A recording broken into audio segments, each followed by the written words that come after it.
আজ তোমাদেরকে একটা লোভী কুকুরের গল্প শোনাবো। একটা কুকুর ছিল, তার খিদে পেয়েছিল। সে ভাবছে কোথা থেকে খাবার পাওয়া যায়।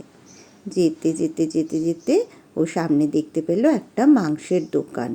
সেই মাংসের দোকানের সামনে গিয়ে ভাবছে দেখি তো কিছু পাওয়া যায় কি না।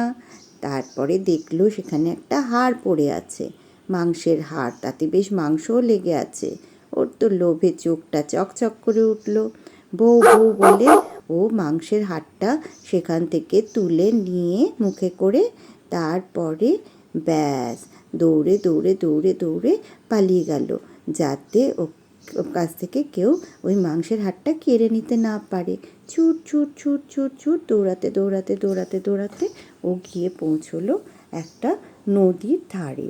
সেই নদীর উপরে একটা সেতু ছিল। সেই সেতু দিয়ে যেতে যেতে নদীর জলের মধ্যে ও তার নিজের ছায়াটাকে দেখতে পেল। দেখে ভাবলো, আরে জলের ভিতরে তো আর একটা কুকুর রয়েছে, ওর মুখেও তো একটা হাড় রয়েছে। বারে, এটা তো ভালো ব্যাপার। আমি যদি ওর হাড়টা নিয়ে নিতে পারি তাহলে তো আমার কাছে দুটো হাড় হয়ে যাবে। আমার কাছে একটা মাংসের হাড় রয়েছে, ওর হাড়টাও যদি আমি নিয়ে নিই।